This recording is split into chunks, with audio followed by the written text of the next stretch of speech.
Hello everyone, welcome to let's prep exam YouTube channel. आइए दोस्तों, हम लोग करने वाले हैं इंडियन नेवी ट्रेड्समैन मैट का प्रैक्टिस सेट। ये प्रैक्टिस सेट डॉटमैन और चार्जमैन के लिए आप देख सकते हैं। ये प्रैक्टिस सेट है सामान्य ज्ञान का यानी जीके जीएस का करने वाले हैं। ये प्रैक्टिस सेट नंबर 7 होगा। हम 6 प्रैक्टिस सेट आपको करा चुके हैं।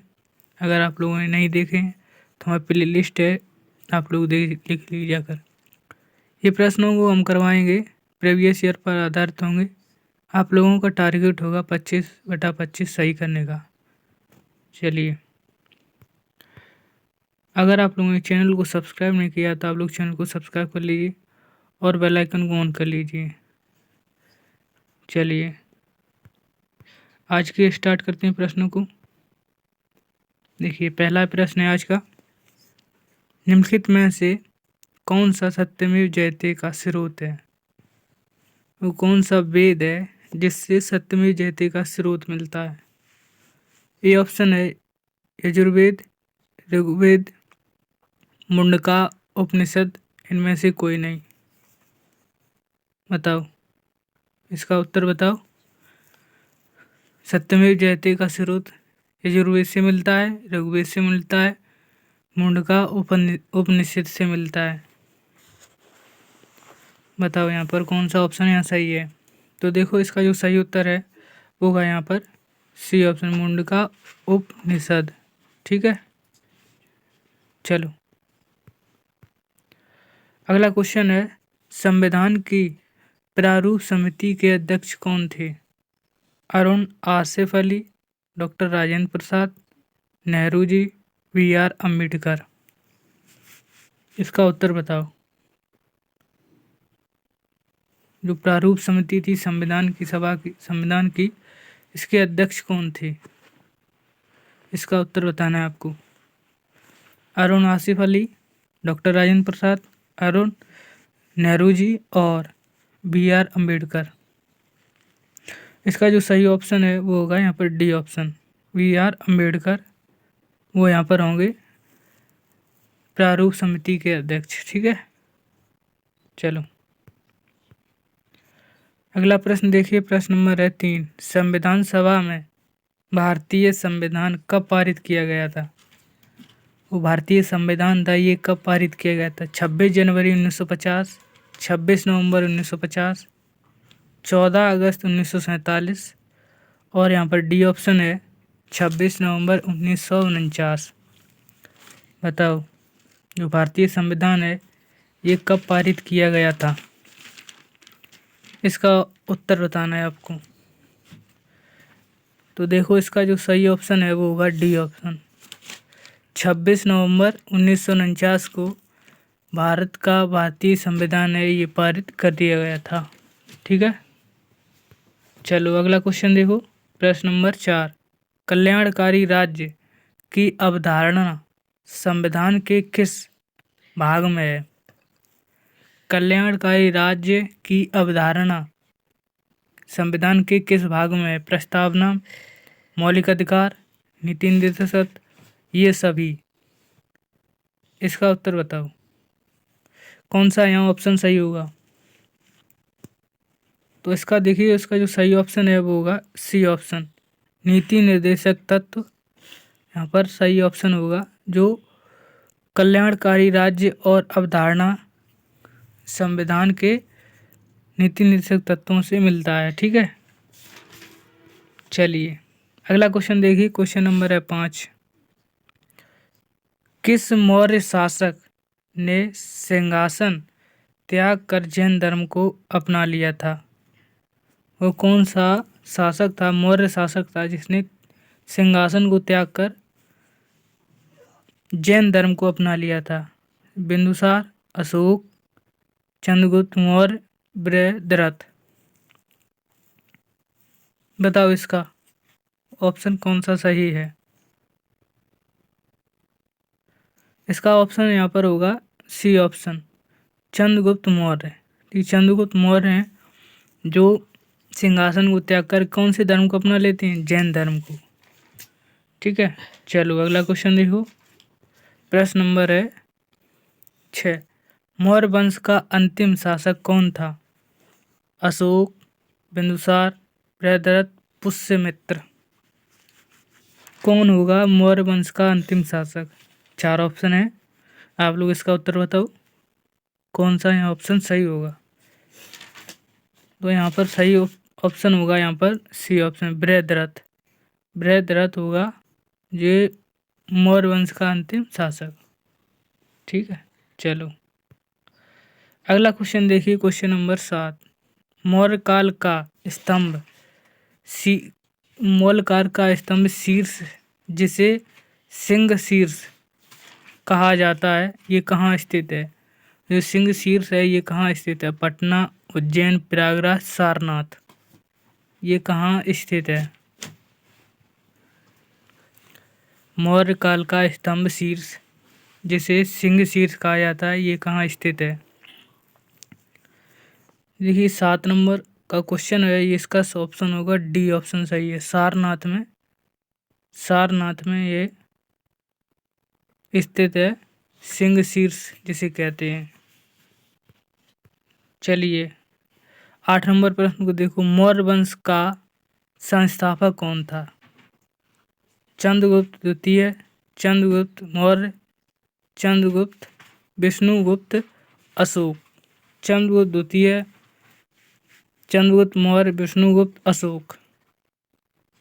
बताओ यहाँ पर कौन होगा मौर्य वंश का संस्थापक? 8 नंबर प्रश्न का उत्तर बताओ। इसका ऑप्शन है बी ऑप्शन, चंद्रगुप्त मौर्य। ठीक है, चलो क्वेश्चन नंबर 9 देखो, निम्नलिखित में से कौन सी अक्षांश की सबसे लंबी समांतर रेखा है? अक्षांश की सबसे लंबी समांतर रेखा, कर्क रेखा, मकर रेखा, अटलांटिक सर्कल, भूमध्य रेखा। अक्षांश की सबसे लंबी समांतर रेखा बताओ कौन सा यहाँ ऑप्शन सही होगा, बताइए कमेंट करके। इसका ऑप्शन है डी ऑप्शन। ठीक है, भूमध्य रेखा। अक्षांश की सबसे लंबी समांतर रेखा भूमध्य रेखा। ठीक है, चलो अगला क्वेश्चन देखो, क्वेश्चन नंबर है 10। निम्नलिखित में से कौन सबसे बड़ा ग्रह, कौन सा सबसे बड़ा ग्रह पृथ्वी, बृहस्पति, शनि, मंगल? ये तो पता ही होगा, सिंपल प्रश्न है। यहाँ पर होगा बी ऑप्शन, बृहस्पति ग्रह। ठीक है, बृहस्पति ग्रह सबसे बड़ा ग्रह है। चलिए अगला क्वेश्चन देखिए, क्वेश्चन नंबर है 11। किस ग्रह को लाल ग्रह कहा जाता है? प्लूटो, शुक्र, बृहस्पति, मंगल। ये बताइए ऑप्शन कौन सा सही है? जो लाल ग्रह किस ग्रह को कहते हैं? प्लूटो, शुक्र, बृहस्पति, मंगल। इसका ऑप्शन है डी ऑप्शन, इसका सही होगा। मंगल ग्रह को क्या कहता है? लाल ग्रह कहा जाता है। ठीक है, ये बताइए जो लाल ग्रह होता है ये लाल किसके कारण होता है, ये आपको कमेंट में बताना है। लाल ग्रह ये किसके कारण होता है, ये आपको बताना है कमेंट में। क्वेश्चन नंबर देखिए 12। अंटार्कटिक सर्कल है, अंटार्कटिक सर्कल है में क्या स्थित है? उत्तरी गोलार्ध, दक्षिणी गोलार्ध, पूर्वी गोलार्ध, पश्चिमी गोलार्ध। अंटार्कटिक जो सर्कल है इसमें क्या स्थित है? बताओ यहाँ पर कौन सा ऑप्शन सही होगा, इसका उत्तर बताओ। देखो इसका जो ऑप्शन है होगा बी ऑप्शन, दक्षिणी गोलार्ध यहाँ पर स्थित है अंटार्कटिक सर्कल में। ठीक है, चलो प्रश्न नंबर 13 को देखिए, ग्रामीण, यहाँ ग्रामीण ग्रैमी पुरस्कार होगा यहाँ पर, ग्रैमी। ठीक है, ग्रैमी। ग्रैमी पुरस्कार निम्नलिखित में से किस क्षेत्र में दिया जाता है? ए ऑप्शन है संगीत, फिल्म, क्षेत्र, नृत्य क्षेत्र, मनोरंजन क्षेत्र। ग्रैमी पुरस्कार किस क्षेत्र में दिया जाता है, ये बता रहे हैं आप लोगों को। कौन सा ऑप्शन यहाँ पर सही होगा?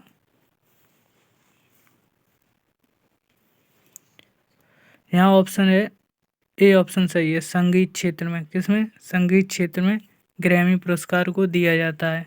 ठीक है।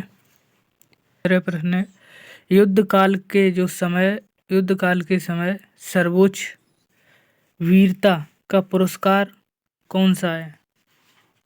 अशोक चक्र, परमवीर चक्र, महावीर चक्र, वीर चक्र। युद्ध काल के सर्वोच्च वीरता पुरस्कार कौन सा है? बताओ कौन सा यहाँ ऑप्शन होगा सही उत्तर? इसका जो सही उत्तर है वो होगा बी ऑप्शन, परमवीर चक्र। ठीक है। परमवीर चक्र को भारत का सर्वोच्च वीरता पुरस्कार युद्ध क्षेत्र में जो दिया जाता है। अगला क्वेश्चन देखिए, क्वेश्चन नंबर 16। ज्ञानपीठ पुरस्कार निम्नलिखित में से किस क्षेत्र में उत्कृष्ट के लिए दिया जाता है? चिकित्सा क्षेत्र, सामाजिक कार्य, साहित्यिक क्षेत्र, सिनेमा क्षेत्र। बताइए आप लोग, इसका उत्तर बताओ। ज्ञानपीठ पुरस्कार है ये किस क्षेत्र की उत्कृष्ट के लिए दिया जाता है? इसका जो सही ऑप्शन है वो साहित्य क्षेत्र में। किसमें? साहित्य क्षेत्र में। ठीक है। चलिए प्रश्न नंबर 17 देखो, प्रसिद्ध कौशल मंदिर किस स्थान पर स्थित है? महाराष्ट्र, असम, छत्तीसगढ़, मध्य प्रदेश। प्रसिद्ध कौशल मंदिर किस स्थान पर स्थित है? बताओ।